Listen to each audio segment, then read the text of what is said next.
A common refrain since Chelsea's loss to Manchester City was that the Blues missed Mason Mount. A common counter, because there literally always will be one when Mount is involved, was that the same didn't hold true against Tottenham. This shouldn't be something that has to be said, but different games against different opponents require different things. Tottenham is not City, and how Chelsea approaches a game against one is not like the other. So let's get into why Mount wasn't the missing piece against Spurs but was the missing piece against City, so we can lay this comparison to bed. Against Spurs, the Blues were running into an issue they have commonly, at least since the last international break: too many cooks in the kitchen. Both Mount and Kai Havertz, and Hakim Ziyech, want to get into similar areas.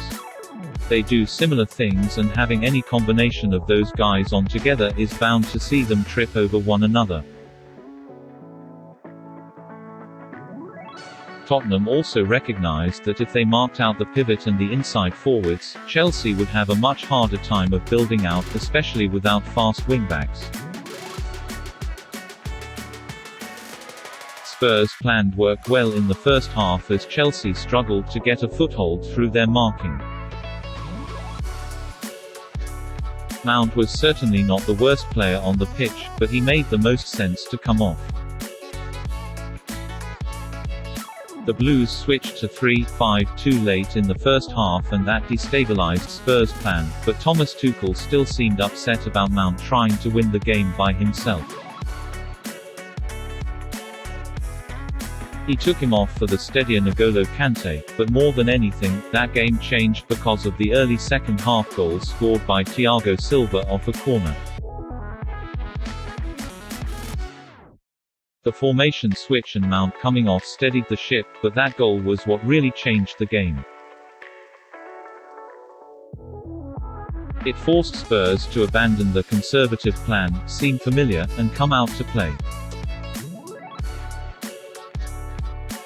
Chelsea then found more space through the lines and punished their London rivals for it. In short, the change in the game state was the true pivotal factor, not the presence or absence of Mount. Tuchel opted for the 3-5-2, and the midfield used against Spurs, for City. The plan was the right one, but the execution was lacking. City's first shot on goal was the Gabriel Jesus goal. Until then, the Blues had done well to clog the pitch and prevent City from getting any real control. But when Chelsea looked to counter, they kept running into the same issue. Timo Werner and Romelu Lukaku would find themselves isolated. It was too easy to mark out one or the other and prevent any connection between the two. The wingbacks couldn't get up in support quickly enough, and the Blues would quickly return to the back foot. When Chelsea's used 3-5-2 before under Tuchel, it's almost always been with Mount as one of the three.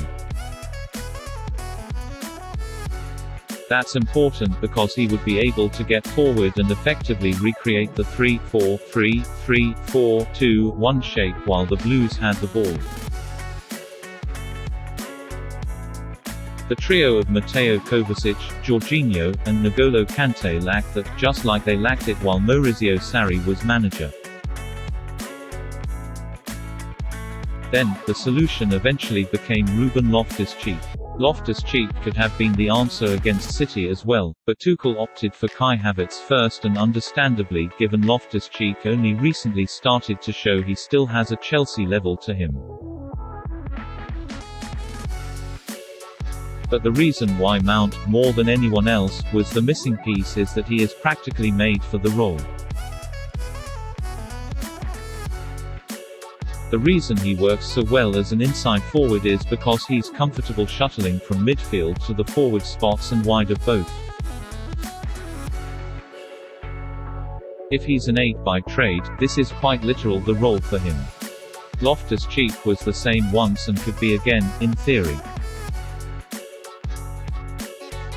Havertz and Ziyech are both a bit too aggressive to pull off the same sort of role against City.